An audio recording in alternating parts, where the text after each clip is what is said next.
All right, so moving to item 13. If we can call the meeting back to order, please. Thank you. Moving to item 13.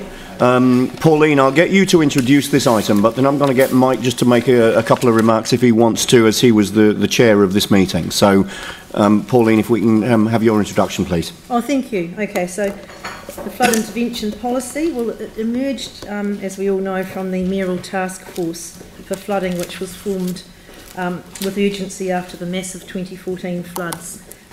And the thing is, and Keith often reminds me about this, how we tend to quickly forget about flooding when it's not raining. But we heard from people this morning, like Sheena and those other two gentlemen, the vulnerable people, they don't. And so the flood intervention policy was developed in parallel with the land drainage recovery program following several big flood events that resulted in habitable floor flooding of residential properties that's above the floor, and also impacting on the health and wellbeing of residents. So this is to intervene where habitable floor levels are at risk of frequent flooding in a 1 in 10 year event, and is also where there's been exacerbation of flooding due to the earthquakes. So it applies to properties that will not benefit from the massive engineering works that are being implemented. So this is an amendment to the existing policy which was applied to the Flockton Basin, and it's intended to be applied in a catchment by catchment basis. So now we're rolling on to the Heathcote. It's also a voluntary basis. There's no obligation to uplift it. As I said, it must be earthquake related. And noting too that this flood intervention policy is just one of many tools, if you like, that need to be used in combination to address the serious problems that our increased frequency and intensity of our rain events is causing. And it was this intervention policy amendment was supported by the ITI committee. Thank you. Mike, did you have anything to add as the chair of the meeting? All right, thank you. Is there anything that staff wanted to tell us by way of introduction? No, it's a good overview. Thank you very much, and we're happy to answer questions. All right, great. So now let's move to questions. Tim. Thank you. And I don't have any with regards to the main report, because we've been through it and we know it very well. But what came up today, and we've talked about with other areas, are the pre and post maintenance from storms, and also the maintenance included in that with regards to check valves and flaps, etc. So that's not part of this, but I think it's something to raise and find out where we pursue that, because it is definitely a concern.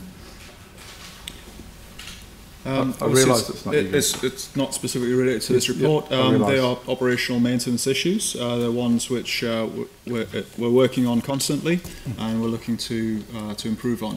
The maintenance issues that they're referred to do not cause the major flooding, the above floor flooding that we've seen.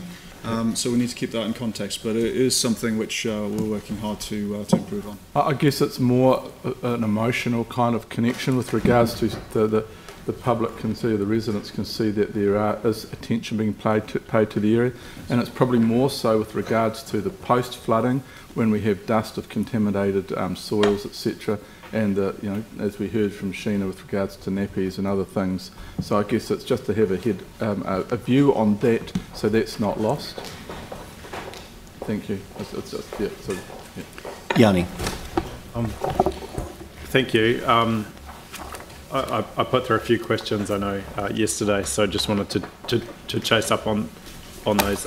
Just one is can you just talk us through the time frame if we agree to this amended policy today, for the people who are impacted by it, or possibly impacted by it, to get some certainty over whether they are included in the analysis, and then a time frame for what sort of action can occur. I'm just mindful of the stress that people have been under, and just I think it would be good if we could just get a little bit of understanding around the time frame.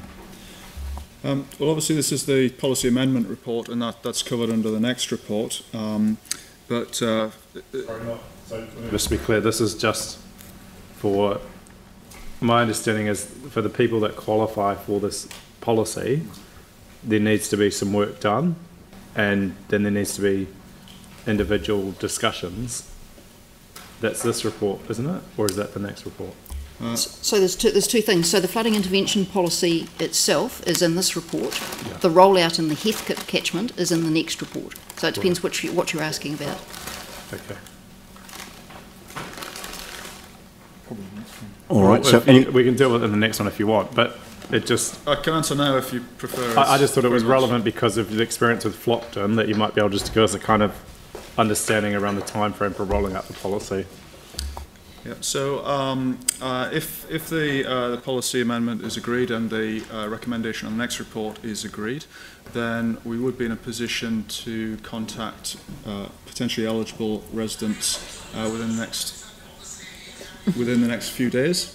We would expect to be in a position to meet with them over the next couple of weeks at their convenience, and obviously we'd find ways to make that suitable to meet their needs.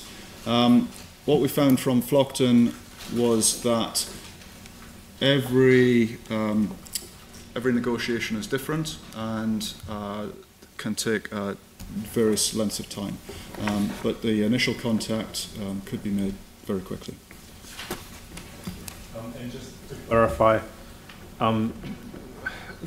I think it's been said that this policy has already existed, and in 2014 when we did, I think, the Flockton, 2015. What I just wanted to clarify in terms of future areas, do we need a resolution of council to get a catchment included under this policy, or is it something that you've got sufficient delegation to do if there's other areas that we haven't identified yet that are at risk, and if we get a whole bunch of more flooding, do you need to come back to us and get specific catchments approved? Or is the policy sufficient enough that you could actually go and do it? No, so what we would do is we would come back to council with our proposals of our investigations, so that if there is defence options that we're proposing, then that is what we would put forward to council, and the flood intervention policy is effectively the last thing that we consider when we've done the catchment study. So we look to see options for defence first, rather than thinking about the flood intervention policy as a first option. So they would come back to council. Right. I'm just mindful of how long it's taken for these residents who have had the impacts that we've heard today. So yeah, but they couldn't have been addressed until you'd done the catchment work, is what you're saying, under the existing policy. Absolutely, yes. thank you. Are there any further questions? Jimmy. One question. If we adopt this new amendment, flood the new policy, but one of the key disadvantage you particularly mention is kind of the cost, very high cost. Like individual property, they will increase from the current 600K to the 750K. And the unit will increase from the 4,000K to the 500K. Whether those the additional cost put on the long-term plan or not? So the cost increase is just to bring it in line with as part of an update. Yes. It's the properties, if it's agreed, would be offered at market value. So it's not an offer of an increase of 750. It's at the market value rate. What it allows for is for any properties that would be in excess of 600,000, yes, that otherwise would be just fall outside of that. So I think 750 was felt to be an appropriate threshold for a contribution. Okay, thank you. Thank you. Glenn. Thank you. I noticed in both this report and also over Opawaho, Heathcote, sprinkled throughout is to me, the obvious, and probably to any reader, any objective reader, the obvious kind of causal link between the earthquake and the increased flooding. So that suggests to me that has any thought been given to, possibly pushing for inclusion in the terms of reference if an EQC inquiry proceeds, obligations to the council over funding. So because obviously the inference, or it's more than that, but throughout both reports is the ratepayers will pay rather than this being spread across the taxpayer base. And my view is it was first declared a Christchurch a national emergency requiring a national response, but we're seeing the burden falling on the ratepayers. So I'm just wondering, now I know it's complex and complicated as far as EQC, land, etc. goes, but has any thought been given to that? So when we initially put the policy together, we did have talks with the Canterbury Earthquake Recovery Authority about the Crown joining with Council in addressing these issues. The position from the Crown was that EQC had already made its contribution through the increased flooding vulnerability payments that were made to residents where they had increased flooding vulnerability due to the earthquakes. And so in that sense, where properties have lost value because they are now more vulnerable, the cost to council of purchasing those is consequently less. So on that basis, the Crown felt that the taxpayer had already done their part. Phil. Thank you. I'm not sure if it's in the policy or the later report for the Apauahu Heathcote River, but I think the number of homes that will be affected in that river catchment is listed as being somewhere between 25 to 35. So, do we need more work to actually ascertain the number that would qualify under this policy? So back in 2014-2015, when we did the work across the whole city, we came up with an estimate of between 100 and 150 properties citywide that could qualify.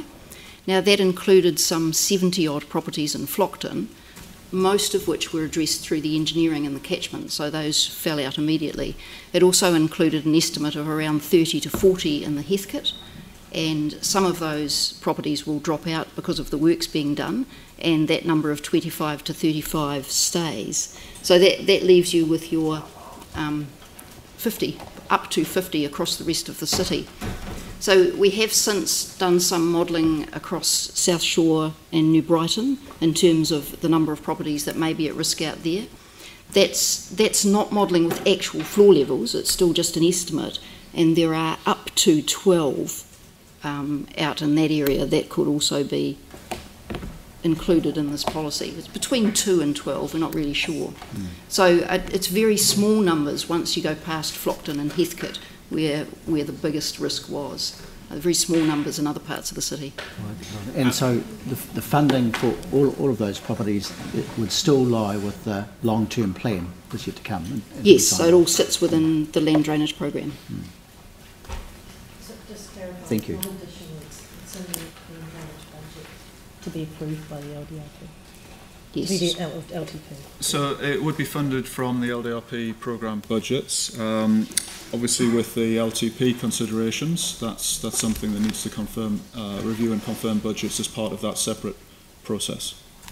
So just to clarify, if existing budgets are confirmed through the LTP process, there's no requirement for further funding for what we're considering today? Well, are we referring to the next report? Okay, we'll hold that question for the next report. That's fine. Yeah. No, Yep. We'll hold that question for the next report. I'll come to Dave. Thank you. Look, I'm supportive of the direction of this paper.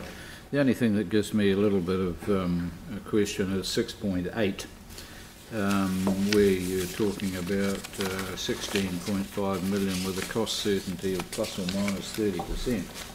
It's quite a variation in your budget there. 30% is quite a high variable. Can that be refined further, or are we leaving ourselves open to quite a budget surge there? The 16.5 million is based on the best information we have at this time of both the capital value of the properties, plus also the cost of any works on those properties to remove houses and things like that. It partly relates to the range we've given of 25 to 35 houses. We're aware of the number that we think are eligible, but we're also conscious that there may be properties that are later identified as eligible that we're not currently aware of. Some of the numbers we have come from people self-reporting flooding during the task force, and for various reasons people may not have reported flooding at their property. So the reason we allow a range there is that to avoid needing to come back to council, if we had 16.5 million and then for instance it was 17.5 million, just to avoid coming back. But 16.5 is our best estimate at this moment. 30% is sort of a 5 million variation. Is quite large. Yes, and we normally manage those variations within our overall program budget in terms of priorities of projects. Okay. Thank you. Are there any further questions for staff at this stage?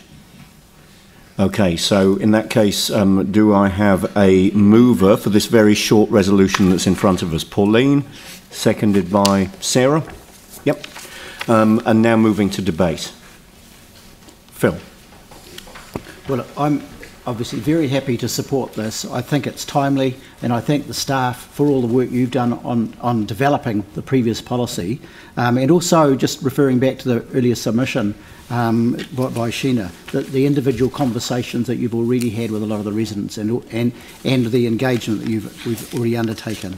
It's just so important. It's clear in the report, and it's been alluded to, that after the earthquakes, as well as the other hazards, in fact, the frequency of the flooding has only increased and doesn't look to get any better unless we follow interventions like these. And clearly this is in conjunction with all the other interventions which are listed in the next report. But I think the important thing we heard today too is how it's important that the health and well-being of our residents is also addressed, and this policy will certainly start to do that. And it's absolutely clear that for this group of residents along the river, that in fact their levels of stress and anxiety are really high, and this now is none too soon. And I know that my colleague Tim and myself, when we've talked to residents, it's actually incredibly hard, I guess, coping with other people's stress at times. And I think Tim too, for the work he has done actually, and talking with the residents and working with them. It's all of the, I guess, the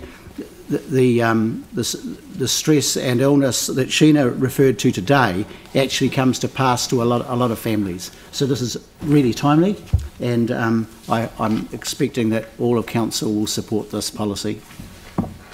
Tim. Thank you. Look, this was identified way back in 1985 by the Drainage Board. There was another study combined with Environment Canterbury and Christchurch City Council in 1998, which then confirmed what they said in 1985. Since then we've had the earthquake. It's got worse. So through loss of channel capacity, affects the high tides. One thing that really I hadn't thought of, which came into play a wee while ago, was the low pressure combined with a storm, combined with high tides. It's combined with the loss of channel capacity. So all those makes a perfect storm, which is the last thing that we want for these residents. So I really would like you, my colleagues around this table, to follow what the Infrastructure, Transport and Environment Committee did and support this unanimously. Thank you. Thank you. Glenn. Thank you. No doubt I support this. No question there. But you will have picked up in my question before around what I see as government obligations here. So we were first declared a national emergency, which required a national response. The Crown did contribute through the EQC, but if I heard correctly, it also has used the argument that it will cost the ratepayers less due to lower values. Is that? I find that an interesting and curious argument. I'm trying to look for a better word than that, but can't. I argue actually that we go back to government because this report and the next is putting the financial obligation entirely on the ratepayer, and I think it extends much wider than that. We all know some of the behaviours that we've seen with the EQC over land, over buildings. We've heard the pre-existing arguments time and time again. They're not even convinced over LiDAR data. I mean, that puts it beyond the pale in terms of what's happened to our area. So I support this, but I also would support revisiting, because I think there is scope to open again a conversation with the Crown over what I think is some obligations there. Thank you. Yanni. Yeah, thank you. I strongly support this policy being amended. Probably the next report is the debate about putting in the Heathcote River catchment, so I'm happy just to leave my debate until that that report. But I just think that it's really good that we do review and update these policies. I obviously wanted this policy put in place 2 years ago and even more recently following July, but I appreciate that staff have said that they need to do work around the catchment to help inform some of the decisions that we need to make today, so they're doing it both together. But the stress that people have been under since 2014 and even before that, post-earthquake, is very real, and I think it is important that we act. I appreciate the comments that have been made by Councillor Livingston, and I concur, and it's only a shame that the government were very quick to attack us in those really bad floods in 2014, and they offered support at the time, and yet we haven't seen that to date. So I think we need to get on and provide solutions in the interim. I'm hopeful and optimistic that the new government, given that some of those new ministers and new parties who are in power have made comments on this previously, that they will also take this seriously and collaborate with us around dealing with what is a very clear post-earthquake situation for our residents, and it needs to be addressed. But I don't think we should delay it today and waiting for that settlement with the Crown. I think we need to get on and do it and work retrospectively with them to pick up their share of the costs that we're faced with. Thank you. Jimmy. I fully support this one because I consider 2 points. The policy actually consider the implementable, practical. That's very important. But it's based on the information. It looks like it's not implementable.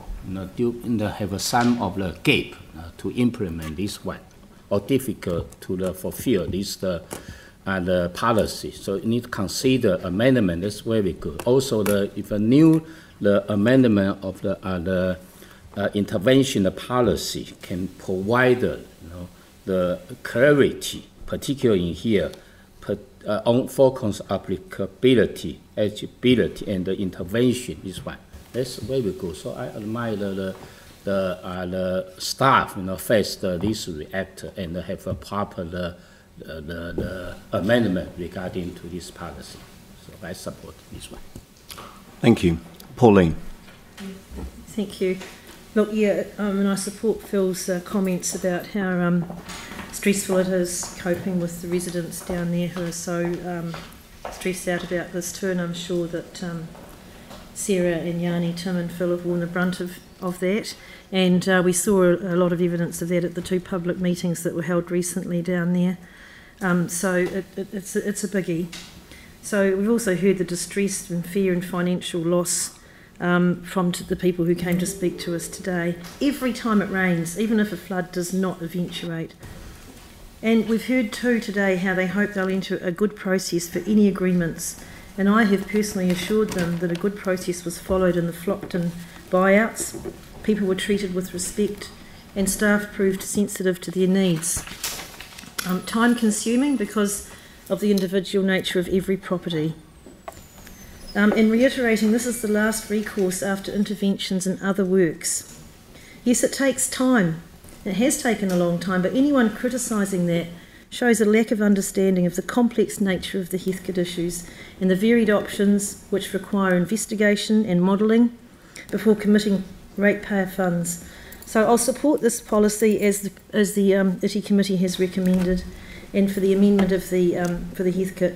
And it's another step forward to restoring our flood levels to pre-quake, and another milestone in our recovery program. And yes, it's expensive, and yes, it's carried by the ratepayer currently, but it's the right thing to do. And I also appreciate the comments of Councillor Livingston. Thank you. Thank you. Yeah, I'm also very supportive of this, and I thank the ITI Committee and staff and the local councillors, in fact, for the work that they've done in the Heathcote area. We're about to consider item 14, which is the one that specifically relates to the Heathcote. But here we've got an amendment to a policy which has worked well in Flockton, that's tied perfectly to the work that that's going through the land, through the working group and through the land drainage recovery plan. Strongly supportive of this, and it allows us to move on and have a proper consideration of the next report, which is the one that does relate to the Heathcote. So I'll put the motion. All those in favour? Aye. Against? That's carried. Yep, if we can record that that was unanimous, that's great. And then